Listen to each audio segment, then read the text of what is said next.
네, 잠깐 기도하겠습니다. 하나님 아버지 감사합니다. 우리를 하나님의 자녀로 부르시고 예수 그리스도 안에서 하나님을 예배하고 찬양할 수 있는 은혜의 특권을 허락하여 주시니 감사합니다. 우리가 하나님의 말씀 안에 깊이 뿌리를 내려서 우리의 우리의 삶에서 귀한 열매들을 많이 맺기를 원합니다. 하나님 이 시간도 우리에게 말씀하여 주시고 가르쳐 주시고 또한 이 말씀을 우리의 마음에 새겨 주셔서 우리의 삶에 하나님의 귀한 것들로 풍성히 채워지는 귀한 예배 시간 될 수 있도록 은혜 베풀어 주옵소서. 감사드리며 예수님의 이름으로 기도합니다. 아멘. 네. 2020년부터 이 코로나 말고 우리나라에서 열풍인 것이 있습니다. 그것은 바로 주식입니다. 이 B2, 영끌이라는 말이 유행이 되었는데요. B2는 빚을 투자를 하자라는 말이고, 영끌은 영혼까지 끌어모아서 투자하자라는 의미입니다. 이런 주식 열풍은 돈 많은 사람들만의 이야기가 아닙니다. 이 동학개미라고 해서 자금, 다른 말로 하면 시드머니라고 하는데요. 이 시드머니가 적은 직장인들이나 주부들 그리고 청년들까지 우리가 작년에 이 주식에 투자를 많이 했다라고 합니다.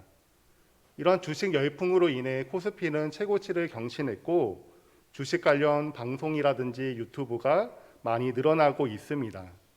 그러니까 한마디로 대한민국은 지금 주식 열풍이라고 할 수 있습니다. 이제는 사람들이 성실하게 일하는 것으로 아파트를 사고 노후 대비를 할 수 없다라는 인식이 늘어나고 있는 것입니다. 그래서 주식과 같은 재테크를 하지 않으면 내 집도 장만할 수 없고 노후도 대비할 수 없다라고 생각하는 것이죠. 우리 성도님들은 재테크를 잘 하고 계시나요? 주식이나 이런 걸 통해서 노후 대비를 하고 계시나요? 오늘 말씀을 통해 예수님께서 우리에게 가르쳐 주시는 진정한 재테크가 무엇인지에 대해서 배우기를 원합니다. 오늘 본문은 좀 해석하기 어려운 본문 중에 하나입니다. 이 불의한 청지기 비유인데요. 먼저는 이 스토리에 대해서 말씀해 드리겠습니다. 이 스토리를 이해하는 것이 중요합니다. 그래야 나중에 이 예수님의 적용이 우리에게 적실하게 되기 때문이죠. 먼저 1절을 한번 읽도록 하겠습니다. 네, 누가복음 16장 1절입니다. 네, 시작.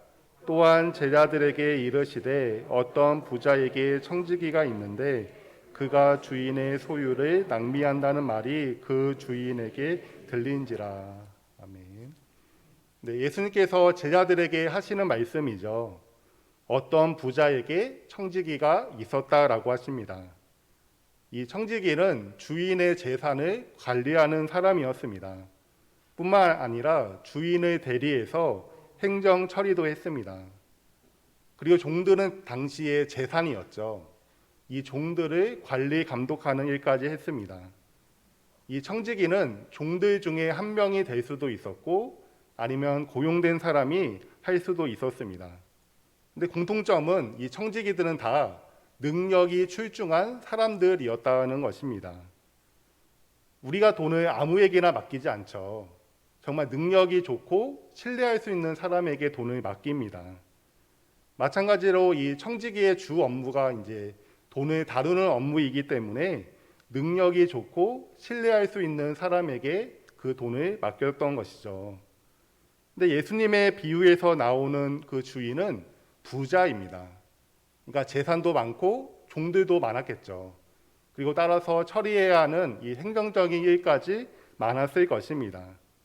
그러니까 이 부자의 청지기는 정말 능력이 출중하고 많은 사람들에게 신뢰를 받았던 그런 인물이었습니다. 근데 그런 청지기가 이제 뒤통수를 치는 거죠. 주인의 소유를 낭비했습니다. 그리고 그 소식을 주인이 알게 되었죠. 그래서 주인이 청지기를 불러 말을 합니다. 2절을 보시면 주인이 그를 불러 이르되 내가 내게 대하여 들은 이 말이 어찌 됨이냐? 네가 보던 일을 세마라. 청지기 직무를 계속하지 못하리라 하니. 네가 보던 일을 세마라라고 하죠. 네가 지금까지 하던 이 청지기 일을 정리하라라는 그런 의미입니다. 그래도 이 주인은 참 인격적인 사람인 것 같아요. 그 주인에게 큰 피해를 주었는데도 바로 해고하지 않고 다른 직장을 구할 그런 시간을 주는 거죠. 그 후에 해고를 하는 것입니다. 청지기는 이제 부자의 청지기로 떵떵거리며 살다가 하루 아침에 이제 인생의 위기가 찾아오게 된 거죠. 그의 미래가 불확실해진 것입니다. 그래서 이제 미래에 대해서 염려하기 시작합니다. 3절에 내가 청지기에서 해고를 당하면 무엇을 하며 먹고 살까? 땅을 파서 농사일을 하자니 힘이 없고 다른 사람에게 구걸하자니 부끄럽구나. 이렇게 염려하기 시작을 했습니다. 이런 반응은 너무나도 일반적인 반응이죠. 근데 이 청지기가 이제 진짜 나쁜 사람입니다. 4절을 보시면 내가 할 일을 알았도다. 이렇게 하면 직분을 빼앗긴 후에 사람들이 나를 자기 집으로 영접하리라 하고, 이 4절 처음에 내가 할 일을 알았도다라고 하죠. 해결책을 찾았다라는 것입니다. 그러니까 이 해결책대로 내가 행동하면 내가 해고를 당한 후에도 사람들이 나를 자기 집으로 반가이 영접해 줄 것이다. 나를 도와줄 것이다 라고 생각하는 것입니다. 이 청지기가 발견한 해결책이 무엇인가 하면 빈 문서 위조입니다. 이 청지기는 해고를 당할 것이지만 미래의 일이죠. 아직까지는 청지기입니다. 아직까지는 청지기로서 주인의 재산을 관리하고 있는 거예요. 그래서 주인에게 빚진 사람들을 부릅니다. 어떤 사람이 왔습니다. 청지기가 얼마를 빚졌느냐라고 물으니 기름 100말이라고 합니다. 여기 당신 빚문서가 있는데 50말로 바꿔 써라라고 합니다. 또 어떤 빚진 사람이 왔습니다. 얼마를 빚졌느냐라고 물으니 밀 100석이라고 합니다.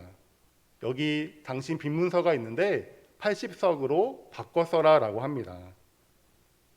너무 기름 100말은 600일치 임금에 해당이 된다고 합니다. 그러니까 약 한 2년치 연봉이죠. 그 중에 1년치 연봉을 이제 깎아서 위조를 하는 것입니다. 그리고 밀 100석은 3,000일치 임금 정도 된다고 해요. 약 10년치 연봉입니다. 그 중에 2년치 연봉을 이제 깎아서 위조를 하는 거죠. 그러니까 청지기가 주인의 그 엄청난 그 빚, 그것을 깎아서 이제 위조를 하는 것입니다. 그러니까 이 청지기는 주인의 그 소유를 낭비해서 해고를 당하는 입장이죠. 근데 해고를 당하기 직전에도 주인에게 정말 큰 피해를 주는 나쁜 청지기입니다. 그러니까 주인의 입장에서는 화를 내는 것이 맞는 거죠. 이 사람을 이 법원에 고소하는 것이 맞습니다. 근데 황당한 것은 주인이 이 청지기를 칭찬을 합니다. 우리가 8절을 함께 한번 읽어보겠습니다. 네, 8절입니다. 네, 함께 읽습니다. 시작. 주인이 이 옳지 않은 청지기가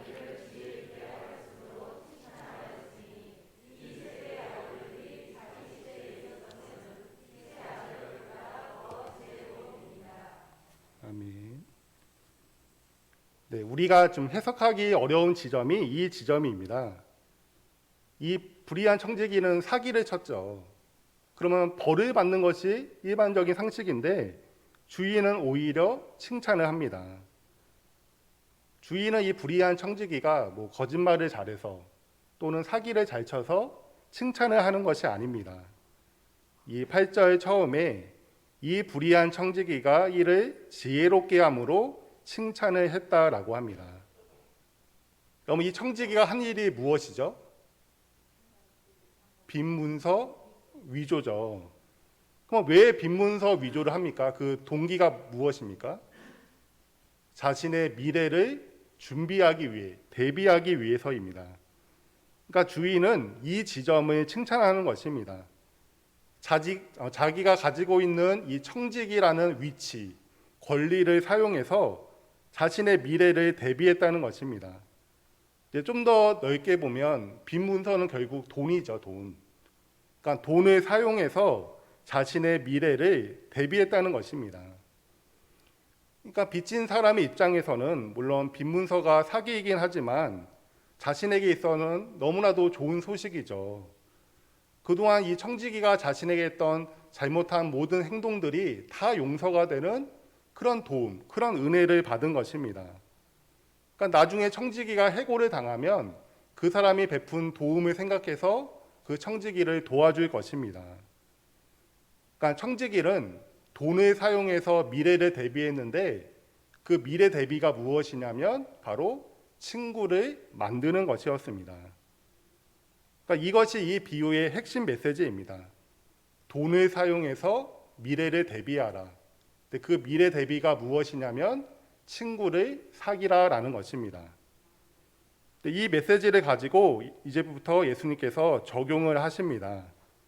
첫 번째 적용이 8절 후반절에 나옵니다. 우리가 8절을 다시 한번 읽도록 하겠습니다. 네, 읽습니다. 시작.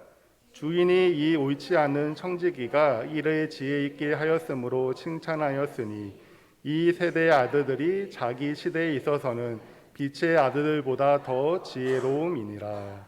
아멘.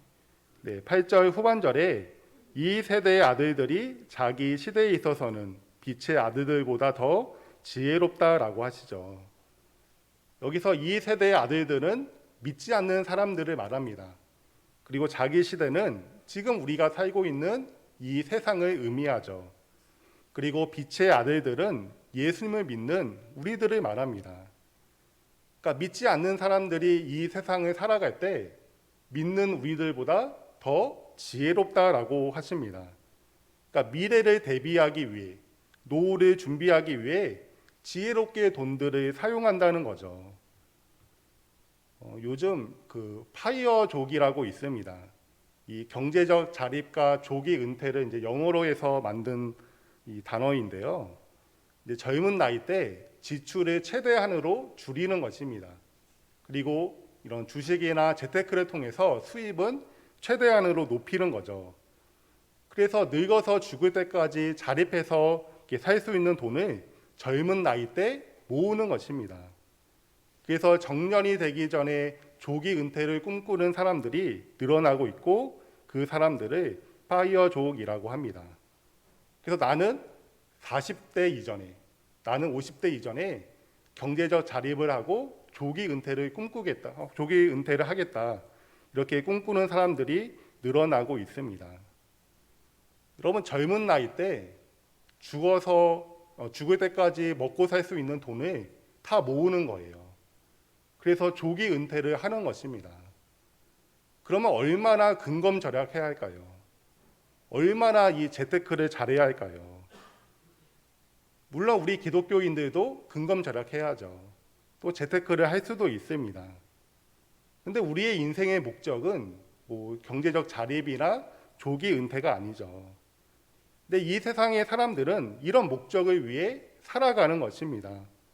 이런 목적을 위해 인생을 계획하고 그의 삶의 전체를 투자하는 거예요. 그러니까 그런 사람들의 돈에 있어서는 우리가 사실은 따라가기가 힘든 것이죠. 그 사람들보다 이 돈의 영역에 있어서는 지혜로운 것이 힘든 것입니다. 여러분의 가족이나 혹시 친구들 중에 부자가 있으십니까? 여러분이 만약에 그런 분들을 만난다면 어떤 마음이 들 것 같습니까? 첫 번째는 부럽겠죠. 또 한편으로는 나 자신이 좀 안 좋게 말하면 한심해 보일 수도 있을 것 같습니다. 몇 년 전에 한 3, 4년 전이었던 것 같아요. 제 대학교 친구가 이제 결혼한다고 해서 연락이 왔습니다.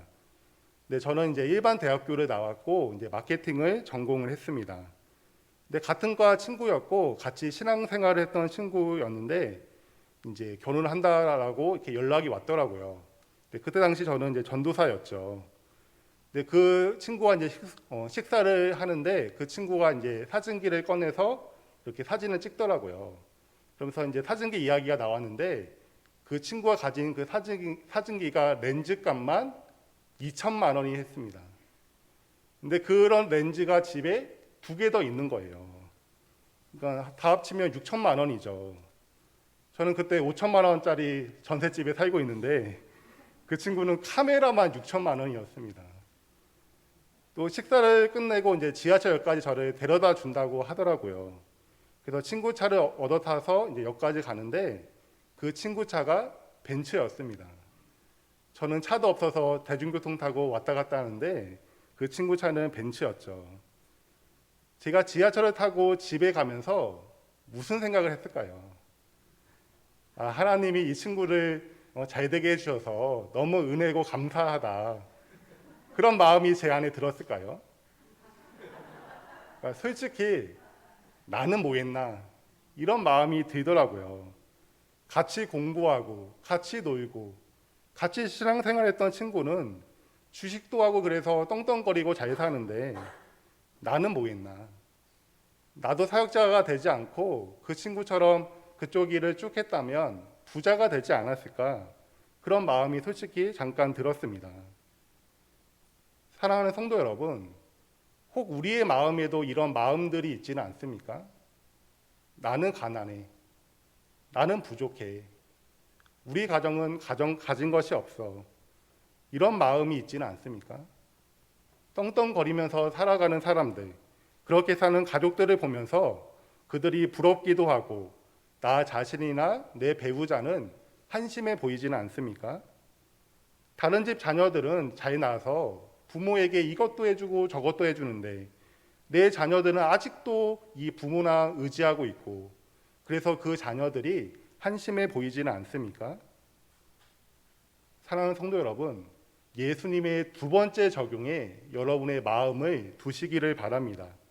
진정한 재테크, 하나님 나라 재테크에 여러분의 마음을 두시기를 바랍니다.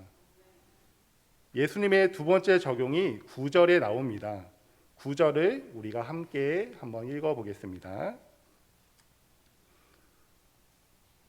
네, 함께 있습니다. 시작. 내가 너희에게 말하노니 불의의 재물로 친구를 사기라. 그리하면 그 재물이 없어질 때 그들이 너희를 영주할 처소로 영접하리라. 아멘. 네, 9절은 예수님께서 제자들에게 또 우리들에게 이렇게 살라라고 하시는 말씀이죠. 여기서 우리는 두 가지 사실을 알 수 있습니다. 첫 번째로 재물, 돈은 영원하지 않다라는 것입니다. 9절 중간에 그 재물이 없어질 때라고 하시죠.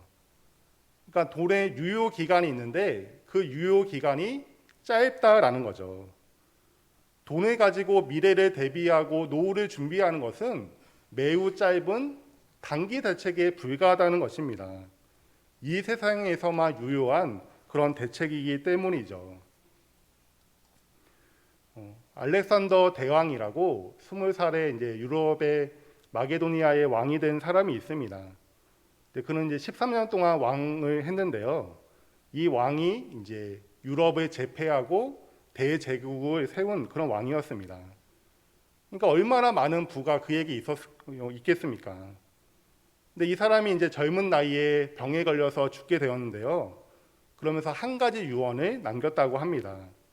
그것은 내가 죽으면 내 손을 관 밖으로 이렇게 보이게 하라라는 유언을 남겼다고 합니다. 왜 이런 유언을 남겼는가 하면 이 천하를 차지한 알렉산더 대왕도 죽을 때는 빈손으로 간다는 것을 사람들에게 가르쳐 주기 위해서라고 합니다. 여러분, 솔로몬도 비슷한 말을 하죠. 전도서 5장 15절과 16절을 제가 읽겠습니다. 그가 모태에서 벌거벗고 나왔은즉 그가 나온 대로 돌아가고 수고하여 얻은 것을 아무것도 자기 손에 가지고 가지 못하리니 이것도 큰 불행이라. 어떻게 왔든지 그대로 가리니 바람을 잡는 수고가 그에게 무엇이 유익하랴. 사람은 다 모태에서 벌거벗고 나왔죠. 무엇인가 손에 쥐고 태어나는 사람은 아무도 없습니다. 그러니까 이 솔로몬 왕, 정말 많은 부를 누렸던 이 솔로몬 왕도 벌거벗고 태어났습니다. 그렇기 때문에 수고해서 얻은 모든 것을 다 놔두고 떠나야 하는 것입니다. 그러니까 자기가 수고해서 얻은 그 부가, 그 명예가, 그 권력이, 그 영광이 다 바람을 잡는 수고와 같다라고 그렇게 이야기를 합니다. 전도서에 나오는 솔로몬의 그 유명한 고백이 있죠. 우리 성도님들 다 아실 것입니다. 헛되고 헛되며 헛되고 헛되니 모든 것이 헛되도다. 이 헛되다라는 말은 히브리어로 숨이라는 의미입니다. 여러분 한번 지금 코로 숨을 뱉어보세요. 다 끝나셨죠? 그러니까 숨이 이렇게 짧습니다. 그러니까 이 헛되다라는 그 의미는 이런 의미입니다. 짧다, 짧다, 짧다, 짧다. 모든 것이 짧다. 인생이 짧다라는 것입니다.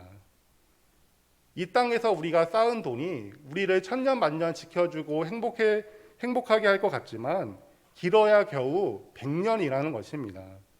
100년이 지나면 다 놔두고 가야 하기 때문이죠. 여러분 우리가 살고 있는 사회는 자본주의 사회입니다. 돈이면 뭐든지 다 할 수 있을 것 같은 그런 사회에 우리가 살고 있죠. 그래서 사람들이 어떻게 하든 돈을 모으려고 하고 그 돈을 통해 자신과 가족의 미래를 준비하고 대비하려고 합니다. 물론 우리가 돈을 통해서 미래도 준비하고 그렇게 노후를 대비해야죠. 그것이 반드시 또 어떤 면에서는 필요합니다.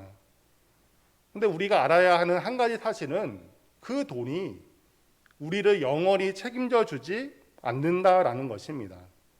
돈이 없어질 때가 반드시 있다는 것이죠. 사랑하는 성도 여러분, 돈은 영원하지 않습니다.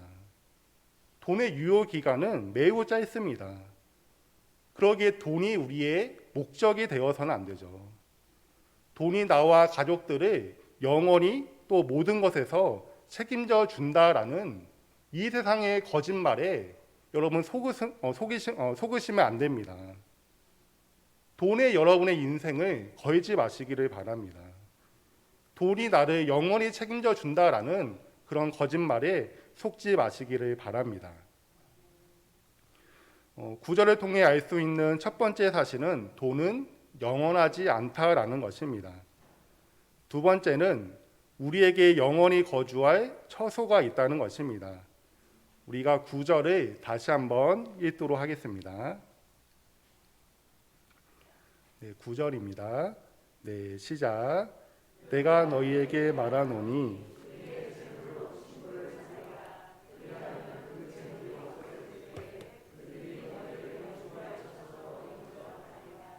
아멘. 네, 그들이 너희를 영주할 처소로 영접하리라라고 하시죠. 이 영주할 처소는 영원히 거주할 집, 그러니까 우리가 말하는 바로 천국, 하나님 나라를 말합니다. 천국에서 우리를 영접할 사람들, 우리를 반가워하면서 맞아줄 그런 사람들이 있다라는 것이죠. 근데 그들이 누구입니까? 바로 9절 처음에 나오는 불의의 재물로 사귄 친구들을 말합니다. 여기서 불의의 재물은 이 세상의 돈을 말합니다. 돈을 가지고 사귄 친구들을 의미하는 거죠. 그럼 이 세상의 돈으로 친구를 사귄다는 것은 우리의 돈을 가지고 구제를 하는 것을 의미합니다. 구제를 통해 친구들을 사귀는 것을 말하죠. 근데 그들 중에 이제 예수님을 믿고 먼저 죽어서 천국에 간 사람들이 있겠죠. 우리가 죽었을 때 그들이 우리를 반가워하면서 우리를 맞이해 준다라는 것입니다. 사랑하는 성도 여러분, 이것이 바로 하나님 나라 재테크입니다. 영원한 나라를 위한 바로 재테크이죠. 바로 구제입니다. 구제가 바로 영원을 위한 하나님 나라 재테크인 것입니다. 코로나가 이제 1년 넘게 지속이 되면서 많은 국민들과 성도들이 어려움을 겪고 있죠. 너나 할 거 없이 다 힘든 시기를 우리가 보내고 있습니다. 근데 그 성도들을 돕고자 우리가 지난 사순절 동안 그렇게 사순절 헌금을 했습니다. 근데 제가 이제 올해 서울중앙교회 온 지 4년 차인데 제가 와서 지금까지 가장 많은 그런 구제 헌금이 거친 것 같습니다. 그러니까 다 힘든 시기인데 나보다 더 어려운 사람들을 돕고자 하는 그 따뜻한 마음이 우리에게 있는 거죠. 또 제가 기억하기로는 여기 대림시장 앞에 있는 그 동네에서 한번 물난리가 난 적이 있습니다. 그래서 침수가 되어서 수재민들이 많이 발생했는데 토요일 오후 늦게 그 사람들을 돕기로 이제 헌금을 이제 하기로 했습니다. 그래서 토요일 늦게 결정이 된 것이기 때문에 뭐 광고도 잘 안 되고 사실은 갑작스러운 헌금이었죠. 그런데도 많은 분들이 믿음으로 동참하셨던 것으로 기억을 합니다. 또 지난 송구영신 헌금과 또 신년 감사 헌금을 우리가 어려운 나라에 있는 그런 한세인들을 위해서 또 선교지에 있는 사람들을 위해서 그렇게 흘려보내는데 사용을 했습니다. 또 어떤 분들은 월드 비전을 통해 또 장학 선교를 통해서 계속해서 어려운 사람들을 돕고 있습니다. 근데 사실은 우리가 누구를 도와준지 정확하게는 모르죠. 그분들의 얼굴을 우리가 모릅니다. 또 기껏해야 사진이 전부이죠. 우리가 평생 사면서 그들을 만날 일은 거의 없을 것입니다. 근데 그들 중에서 예수님을 믿어 천국에 간 사람이 있다면 우리가 갔을 때 그들이 우리를 반가워하면서 맞이해 주는 것입니다. 당신 덕분에 내가 이 세상에서 편안하게 살고 많은 것을 누리고 하나님의 영광을 위해 살았다고, 내가 당신 덕분에 예수님을 믿었다라고 그렇게 우리를 반가워하면서 맞이해 줄 것입니다. 이것이 바로 영원을 위한 하나님 나라 재테크입니다. 어쩌면 믿는 우리들이 이 세상의 미래 대비는 부족할 수가 있죠. 노후 대비는 부족할 수가 있습니다. 근데 그런 것을 생각할 때 우리의 마음에 불안이나 염려나 걱정이 밀물처럼 몰려올 수가 있습니다. 근데 우리가 정말 영원한 나라를 위한 그 재테크를 우리가 잘하고 있는지를 돌아보기를 원합니다. 숨과 같이 짧은 이 세상이 아니라 영원한 하나님 나라를 위한 재테크를 잘하고 있는지를 돌아보기를 원합니다. 그래도 우리 서울중앙교회는 이 부분에 있어서는 나름대로 믿음으로 잘하고 있는 것 같습니다. 그러니까 우리에게 있는 그 부족한 돈을 더 어려운 사람들을 위해 흘려보내고자 하는 그 따뜻한 마음이 우리에게 있죠. 우리가 구제했던 그분들이 천국에서 우리를 반가워하면서 맞이해 줄 것입니다. 마태복음 10장 42절에 이런 말씀이 있습니다. 또 누구든지 제자의 이름으로 이 작은 자 중 하나에게 냉수 한 그릇이라도 주는 자는 내가 진실로 너희에게 이르노니 그 사람이 결탄코 상을 잃지 아니하리라 하시니라. 우리에게 있는 돈을 흘려보낼 때, 우리가 다른 사람을 위해서 구제할 때 그것이 비록 너무나도 작은 돈이라고 할지라도 하나님은 우리에게 반드시 상을 주신다라고 합니다. 냉수 한 그릇도 그 상을 잃어버리지 않는다라고 하시죠. 하나님은 우리에게 영원한 나라 천국을 주실 뿐만 아니라 우리에게 상도 주시는 풍성한 하나님이 되십니다. 이것을 믿으시기를 바랍니다. 그래서 구제를 통해 하나님의 상을 풍성히 받고 천국에서의 친구들을 많이 만드는 우리가 되기를 바랍니다. 그런데 사실 믿는 우리들만 구제하는 것이 아니라 믿지 않는 사람들도 구제를 하죠. 근데 믿지 않는 사람들이 구제를 한다고 해서 그것이 영원한 나라 천국에서의 그런 친구들을 만드는 것은 아닙니다. 이 믿는 사람과 믿지 않는 사람 사이에는 큰 차이가 있습니다. 오늘 본문에서 이 불의한 청지기가 나쁜 짓을 하면서 떵떵거리면서 살고 있었죠. 근데 어느 순간에 갑자기 자신의 미래를 준비하기 시작합니다. 어느 순간이죠? 주인에게 해고 통지를 받는 순간이죠. 그러니까 자신이 주인이 아니다라는 것을 깨닫는 그 순간입니다. 자신은 재산을 맡아서 관리하는 고용인에 불과하고 진짜 주인은 따로 있다는 것을 깨닫는 그 순간부터입니다. 우리가 하는 구제와 믿지 않는 사람들이 하는 구제 사이에는 큰 차이가 있습니다. 똑같은 구제죠. 똑같은 돈입니다. 하지만 그 큰 차이는 하나님을 나의 주인으로 인정하느냐입니다. 내가 만약 열심히 벌어서 내가 아껴 쓰고 내가 희생해서 내가 구제하는 것이다 라고 생각하신다면 그 사람의 주인은 나 자신입니다. 그것은 하나님 나라를 위한 재테크가 아니고 자기 의를 이 땅에 쌓는 것뿐입니다. 하지만 나의 주인이 하나님이시다라고 고백하면서 그 돈, 하나님께서 우리에게 주시고 맡기신 그 돈을 우리가 흘려보낸다면 그것은 하나님 나라 재테크가 되는 것입니다. 바로 우리는 하나님께서 주신 그 돈을 잘 관리하도록, 그리고 주인이신 하나님의 뜻대로 사용하도록 부름을 받은 청지기들이기 때문이죠. 여러분, 구제는 하나의 행동에 불과합니다. 하나님을 정말 나의 주인으로 믿고 인정하느냐를 보여주는 하나의 행동에 불과하죠. 정말 중요한 것은 하나님을 진짜 나의 주인으로 믿고 인정하느냐입니다. 이제 얼마 전에 어버이날이었죠. 우리 성도님들 자녀들에게 가장 받고 싶은 선물이 무엇입니까? 네, 현금이죠, 현금. 제가 한 통계 조사 봤는데 2위가 부모들이 받고 싶은 선물 2위가 자녀들의 따뜻한 말이라고 해요. 그래서 제가 좀 신기해서 눌러봤는데 그건 10몇 %밖에 되지 않고 현금이 한 60%였습니다. 압도적인 1위인 거죠. 그러니까 사람들이 가장 좋아하고 추구하는 것이 돈입니다. 가장 매력적이고 가장 우리에게 큰 힘이 되는 것이 돈이죠. 그 돈의 주인을 하나님으로 인정하느냐입니다. 그래서 그 주인이신 하나님의 뜻대로 그 돈을 사용하여 가난한 사람들을 구제할 것이냐, 이것이 정말 우리의 삶에서 중요한 것입니다. 우리가 너무나도 잘 아는 말씀 중에 요한복음 3장 16절이 있습니다.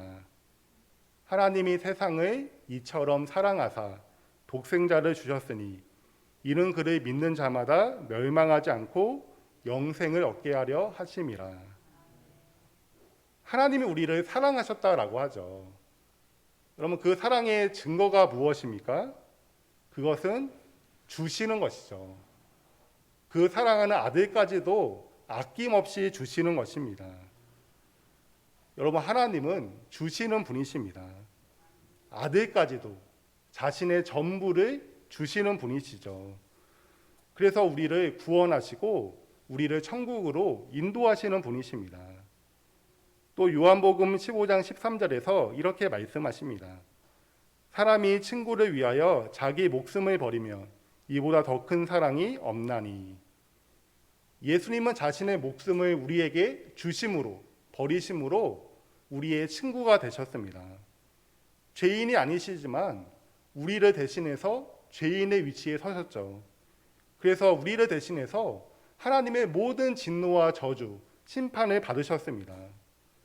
예수님은 우리를 위해 자신의 목숨을 주시는 분이십니다. 사랑하는 성도 여러분, 하나님과 예수님은 주시는 분이십니다. 자기의 것을 자기 손에 꽉 잡으시고 안 주시는 분이 아니시라 기꺼이 아낌없이 주시는 분이시죠. 자신의 사랑하는 아들까지도, 목숨까지도 주시는 분이십니다. 가장 귀한 것을 아낌없이 주시는 그 사랑이 풍성하신 하나님이 되십니다. 하나님과 예수님의 그 주심을 통해 저와 여러분들이 예수님의 친구가 되었습니다. 구원이라는 큰 은혜를 우리가 지금 누리고 있고 마지막 날 천국에서 더 우리가 크게 누리게 될 것입니다.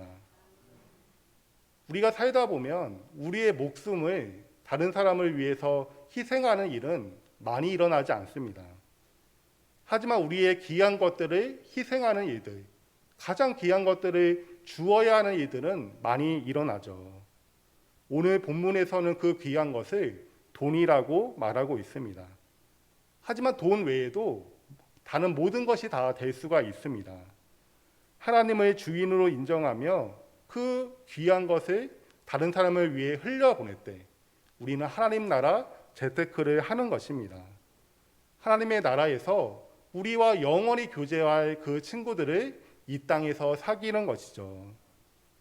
하나님처럼 우리의 귀한 것을 다른 사람을 위해 줄 때 하나님은 이 땅에서도 우리를 책임져 주실 것입니다. 그리고 영원한 나라 천국에서 우리를 책임져 주시고 가장 큰 상으로 우리에게 보답해 주실 것입니다. 우리를 위해 사랑하는 아들까지도 아낌없이 주시는 그 풍성하신 하나님을 믿으시기를 바랍니다. 그래서 삶에서 우리의 귀한 것들을 아낌없이 내어주는 우리가 되기를 바랍니다. 하나님 나라 재테크, 구제를 통해 영원한 미래를 대비하는 우리가 되기를 예수님의 이름으로 소원합니다.